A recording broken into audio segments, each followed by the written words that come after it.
What's up, you guys? So what does Allen Holdsworth, Buckethead, Sean Lane, Dimebag Darrell, Zach Wild, and many others have in common?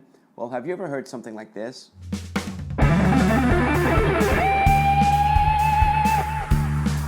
Or maybe something like this.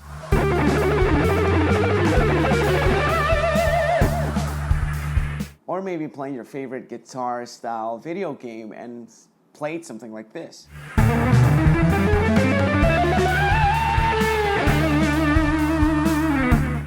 Or maybe you've been watching videos on YouTube and seen something like this.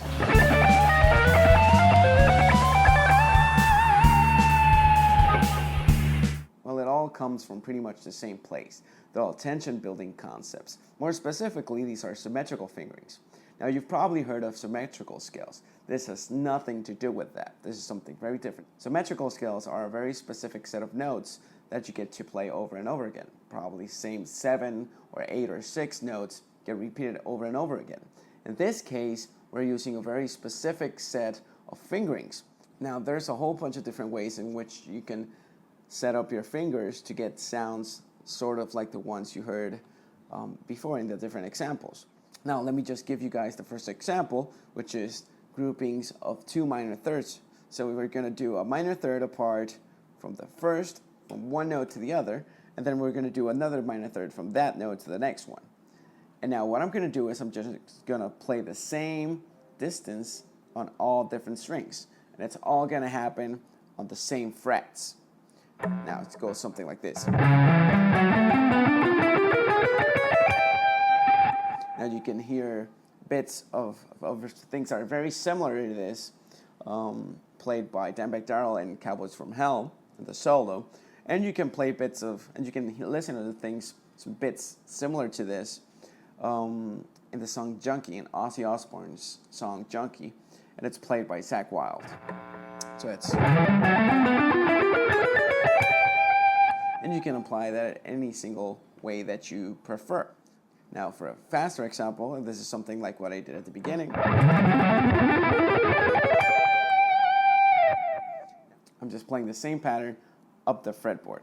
Now the same fingering can be applied in a horizontal fashion. So again, let's take the same two groupings of minor thirds, and I'll just move them up the fretboard in a horizontal fashion.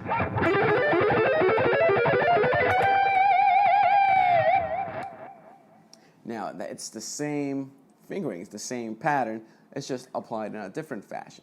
Now you can do the same thing with 2 seconds apart, which is pretty much, or 2 whole tones. So it's something like this.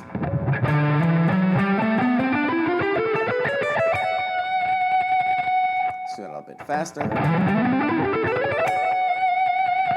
And again, you can apply it horizontally.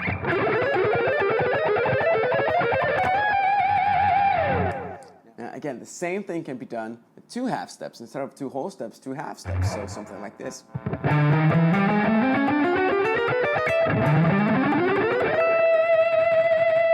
That's vertically, and then again horizontally.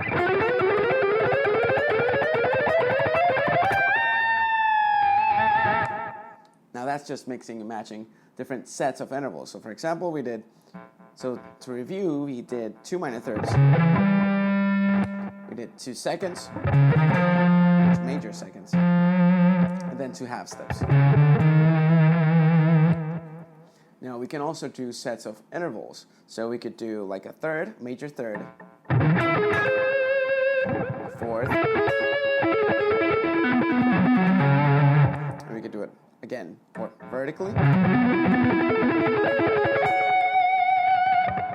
That's the fourth. Let's do the third.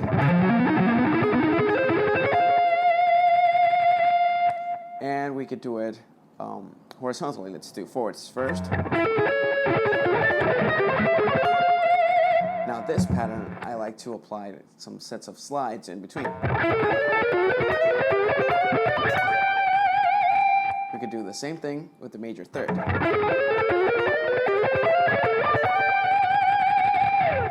Now this can be done with any set of fingerings. Now for example, you could take this 3-note per string pentatonic pattern in the key of D minor. you could just move that very specific fingering up and down.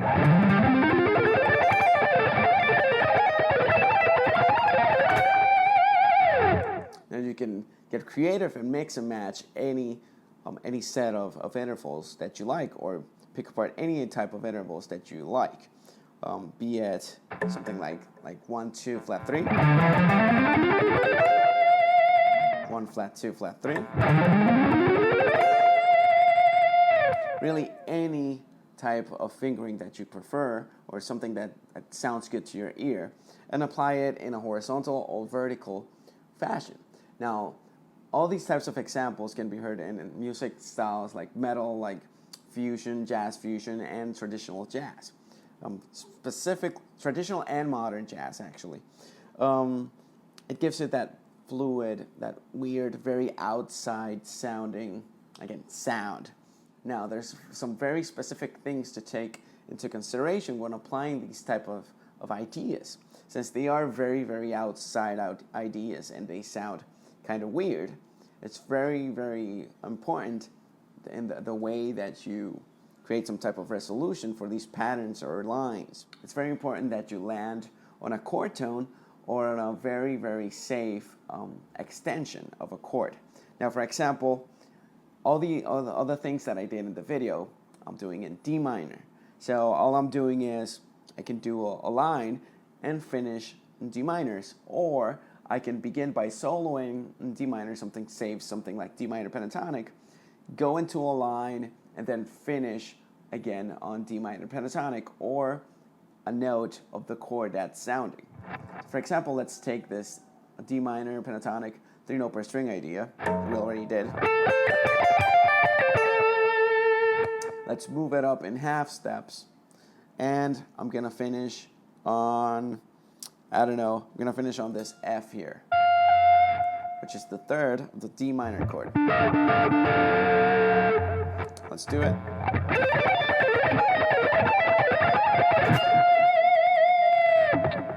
Now, it's very important to do that type of thing. Let me give you an example. Another example, you could start your solo.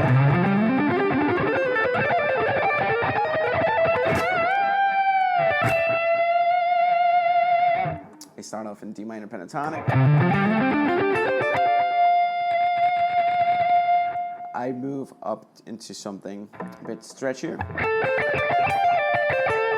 which is that 3-note per string pentatonic idea.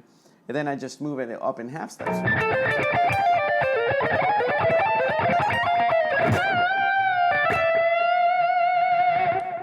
From here, I'm just bending to a G. And then I go F, E, D, and I bend into an F. And that's pretty much it. It's very important to have a very strong sense of perspective when you're going in and out.